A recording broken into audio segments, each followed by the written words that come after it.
Kita mulai ya. Oke, baik rekan-rekan mahasiswa semuanya. Pada pertemuan ke-14 ini kita akan membahas masalah manajemen pemasaran strategi dengan tema menciptakan bisnis baru. Kalau kemarin kita diskusi tentang bagaimana mendongkrak bisnis baru, sekarang bagaimana menciptakan bisnis baru. Jadi apabila bisnis kita ini sudah begitu dalam kondisi COVID-19 ini kurang begitu laku, maka kita mencoba menciptakan bisnis baru.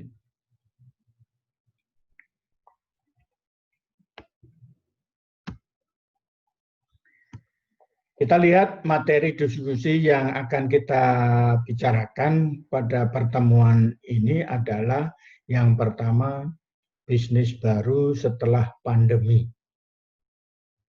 Yang kedua, faktor untuk menjadi atau menciptakan bisnis baru. Yang ketiga, langkah-langkah mengatasi persaingan. Dan yang keempat, lingkungan bisnis. Nah, ini kita akan diskusi 4 hal ini. Kalau waktunya cukup. Kemudian kita masuk ke yang pertama, bisnis baru setelah pandemi. Pemerintah kita sudah membuka namanya new normal, yaitu pada tanggal 1 Juni kemarin sudah dibuka namanya new normal. Nah, new normal tadi mengingatkan kita pada satu kondisi. Sebetulnya apa dasar yang menjadi tumpuan kenapa pemerintah itu membuka kita menjadi new normal. Kalau dasar daripada menurunnya orang yang terjangkit oleh COVID-19, mulai sekarang pun korbannya sudah banyak. Sudah di atas 4.000. Kemudian kita coba melihat satu kondisi pada saat dibuka new normal tadi masih banyak yang suka tinggal di rumah, terutama ya memang orang-orang yang sudah senior atau orang yang tahu tentang kesehatan.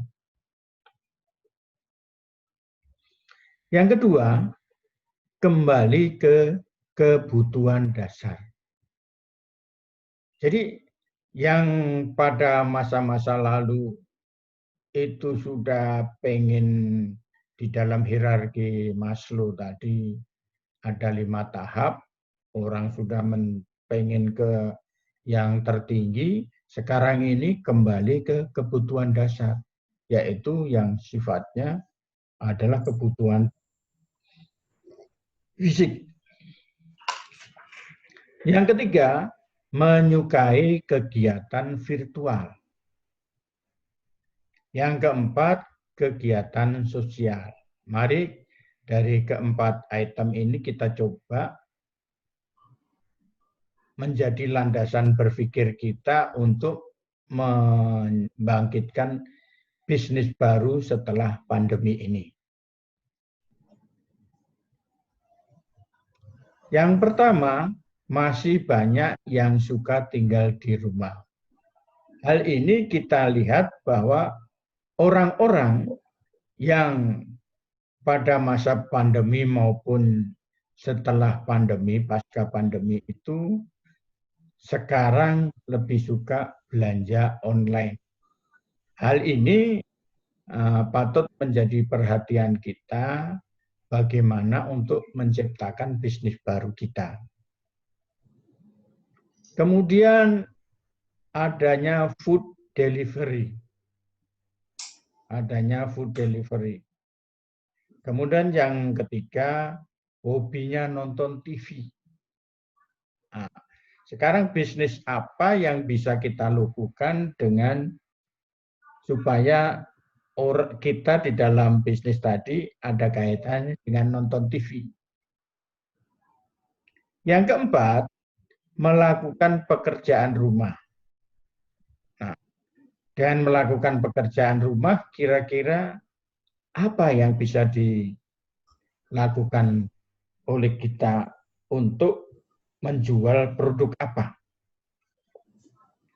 Dan yang kelima, orang saat ini di dalam berkomunikasi suka menggunakan Zoom atau aplikasi sejenis. Nah, dari sini kita bisa melihat bahwa ada 5 kondisi yang bisa membangkitkan bisnis kita, bisnis baru kita dari orang yang masih banyak yang suka tinggal di rumah. Kemudian kita lihat yang kedua, kembali ke kebutuhan dasar. Jadi pada saat pandemi kemarin, orang sudah tidak memikirkan hal-hal yang bersifat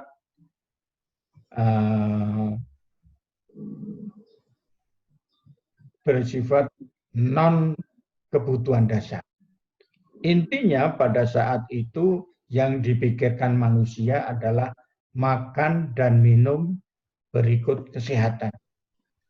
Nah, jadi ini akan bisa mengulik minat kita untuk membuat satu bisnis baru. Kira-kira kita dari makan dan minum itu bisa memproduksi apa? Bisa memproduksi apa? Berikutnya kesehatan. Kesehatan saat ini orang selalu berhubungan dengan masker dan hand sanitizer.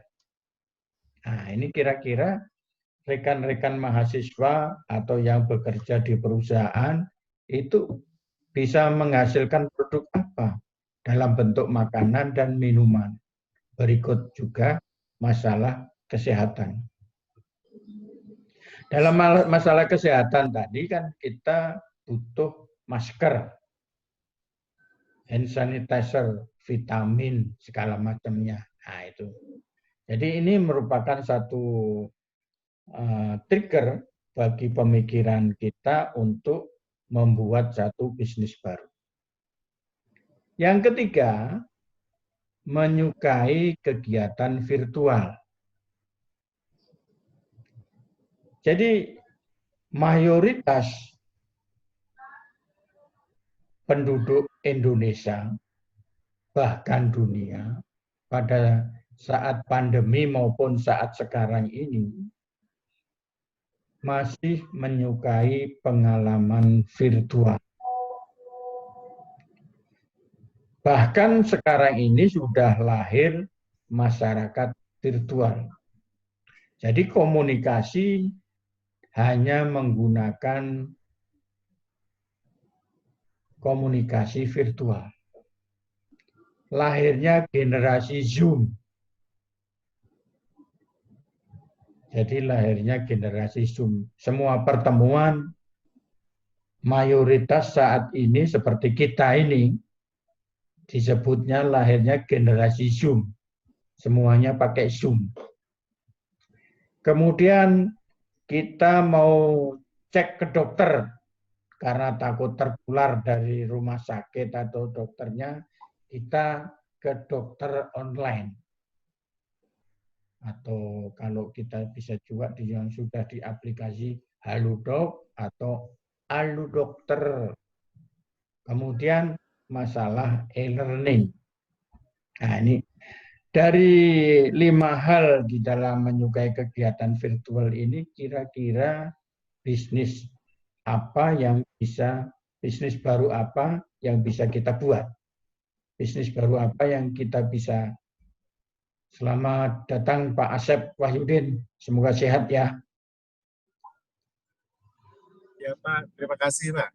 Ini mau pergi kemana nih? Saya lagi ada acara dari kantor Pak. Oh, Mohon maaf, siap. kuliah ya Pak ya. Baik, kita lanjutkan. Sekarang yang keempat, kegiatan sosial. Dengan adanya COVID-19 ini, banyak lembaga yang membuat empati sosial. Contohnya, mengkolek keuangan dari masyarakat untuk disumbangkan kepada masyarakat yang lain yang membutuhkan. Kondisi-kondisi ini dapat memicu pemikiran kita, untuk memproduksi bisnis baru, yang di dalam diskusi pada pertemuan ini. Selanjutnya, kita lihat hasil penelitian. Hasil penelitian ini, pertanyaannya, apa yang Anda lakukan pada saat pasca pandemi? Pada saat pasca pandemi. Kelompok tertinggi ini adalah pergi ke tempat wisata. Nah, jadi artinya di sini kita tahu bahwa tempat wisata akan diserbu oleh orang-orang. Kemudian yang kedua, bekerja. Jadi orang yang sudah work from home selama 2-3 bulan ini merasa jenuh di rumah. Maka mereka pada saat pasca ini akan bekerja lagi. Kemudian yang ketiga, 13,9% bersilaturahmi dengan keluarga atau teman. Nah, mereka yang sudah lama tidak ketemu muka, ketemu fisik, pengen bersilaturahmi dengan keluarga karena terputus adanya pandemi tadi. Kemudian yang keempat, 10,9% itu melakukan rutinitas seperti biasanya. Jadi kembali seperti biasanya. Jadi kira-kira bisnis apa yang bisa diambil dari hasil penelitian ini. Ada juga yang pengen mudik pulang kampung. Ini tentunya yang masih punya duit. Kemudian adanya hangout. Jadi orang pengen jalan-jalan, pengen seneng-seneng. Nah, kemudian beribadah. Kalau beribadah umroh atau haji, ya nanti dulu. Karena pihak Arab sama pihak negara kita belum mengizinkan. Jadi dari hasil penelitian sama tadi keempat posisi kita tadi, itu bisa memicu keinginan kita untuk membangun satu bisnis baru.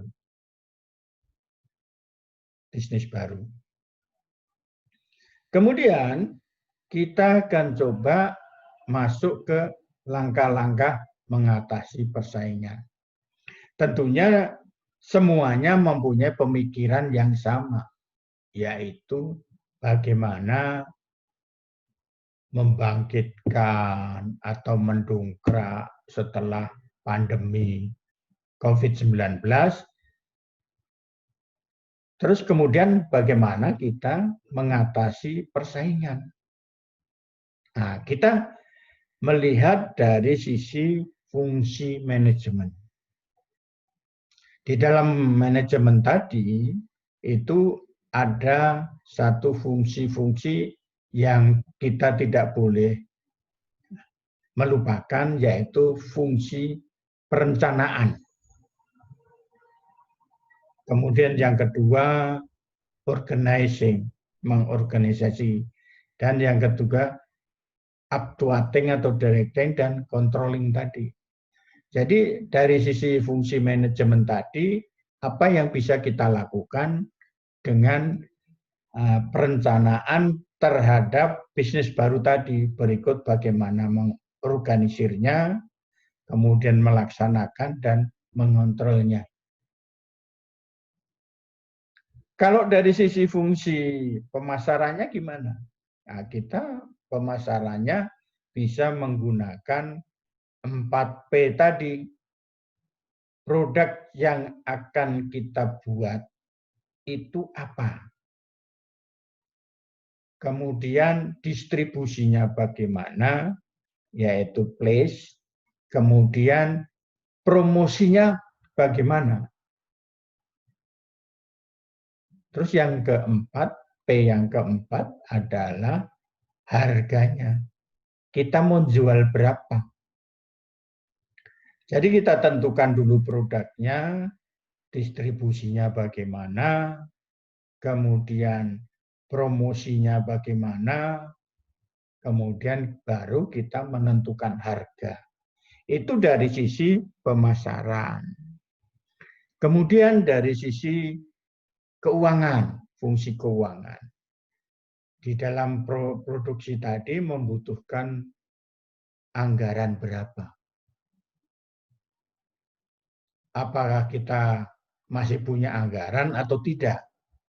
Dapat anggarannya dari mana? Nah, itu dari sisi keuangan. Kemudian kita mau menentukan laba berapa? Laba berapa? Kemudian kita masuk fungsi akuntansi. Jadi kontrolnya bagaimana terhadap produksi baru tadi? Produksi baru tadi. Jadi pengontrolannya bagaimana dari sisi keuangannya. Kemudian kita masuk ke yang kelima, yaitu fungsi sistem informasi. Bagaimana mengendalikan produk baru tadi supaya dapat dilakukan secara sistem informasi. Karena di dalam sistem informasi tadi isinya kan bagaimana memasukkan data, bagaimana menambah data, bagaimana mendelete data. Kemudian bagaimana menampilkannya. Intisari daripada sistem informasi adalah itu. Artinya, data-data kita atau produk-produk baru kita bisa masuk di dalam media sosial. Supaya bisa dikenal luas melalui online system. Kemudian yang berikutnya adalah dari sisi lingkungan bisnis. Lingkungan ekonomi. Kita lihat pertumbuhan ekonomi yang ada di negara kita. Kalau kita lihat pada saat tanggal 10 April 2020, negara kita itu defisit 74,5 triliun. Itu pada saat dilakukan PSBB. Tetapi pada 1 Juni, yaitu saat dilakukan new normal, Menteri Keuangan mendeklar bahwa APBN kita itu akan defisit 1.028 triliun. Artinya pertumbuhan ekonomi negara kita itu sekarang merosot, minus. Jadi kita masalah inflasi atau tidak, ya kita lihat dengan kondisi itu. Nilai rupiah kita masih pada paparan di atas 14.000 lebih per dolar Amerika. Kemudian kita lihat suku bunga. Suku bunga Bank Indonesia itu menurun atau mendaki atau naik. Kalau suku bunganya bertambah besar, itu artinya kita lingkungan ekonominya kurang baik. Artinya inflasi. Jadi semakin besar suku bunga, maka keuangan kita semakin buruk. Kemudian B, lingkungan industri. Permintaan industri apa yang terbanyak? Pada saat sekarang ini kita melihat bahwa industri kesehatan meningkat tajam. Jadi itu bisa membuat kita yang terkait dengan industri kesehatan. Kemudian yang masih bisa bertahan adalah industri transportasi. Industri transportasi walaupun mengalami penurunan, begitu mulai dibuka juga mulai ada geliatnya lagi, walaupun dengan adanya protokol kesehatan. Kemudian persaingan industri. Pada saat ini persaingan industri ada, tapi tidak terlalu besar. Karena semua industri sedang mulai merayap. Bagaimana dengan lingkungan tenaga kerja? Tenaga kerja banyak karena banyak yang di PHK. Nah, jadi kalau kita mau cari tenaga kerja ya tinggal nyomot saja. Tinggal comot saja, bisa banyak. Tapi pokoknya yang masih bekerja jangan sampai di PHK. Jangan sampai di PHK. Begitu di PHK ya nangis. Karena kemungkinan besar tidak dikasih pesangon. Orang perusahaannya kolab. Nah, kita masuk ke lingkungan global. Kita melihat tahap pertama adanya absolute advantage, yaitu keuntungan yang mutlak. Jadi kita bisa menjual dengan jumlah banyak dengan harga yang murah. Karena pada saat ini pesanan masker dari negara lain ke Indonesia itu banyak.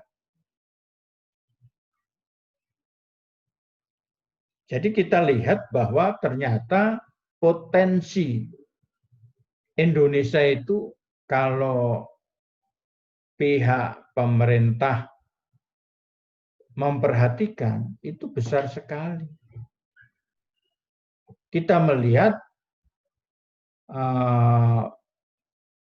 banyak orang import barang atau produk, sementara sebetulnya Indonesia itu bisa menghasilkan.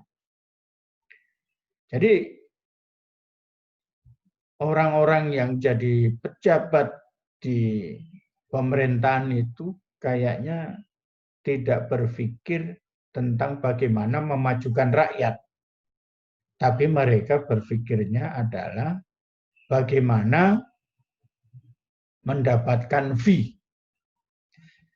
Kemudian yang kedua, tahap kedua adalah comparative advantage. Komparatif itu mengkomparkan. Jadi dari sisi perbandingan, bagaimana perbandingan negara kita, produk negara kita dengan produk negara lain. Apa yang ada kelebihannya dari produk kita? Ya sebaiknya dengan kondisi yang pengalaman ada pandemi ini, pariwisata internasional sebaiknya menurut saya jangan dibuka terlalu luas dulu. Karena resikonya sangat mengerikan. Sangat mengerikan. Yang ketiga, tahap ketiga, competitive advantage. Apa kelebihan kompetitif kita terhadap produk yang dari luar? Contohnya, masalah produk-produk kesehatan. Produk-produk kesehatan. Nah, itu dari lingkungan global. Terima kasih untuk pertemuan ini, supaya kita tidak terlalu jenuh. Jangan lupa like and share dan subscribe. Baik, rekan-rekan mahasiswa, kalau ada pertanyaan saya stop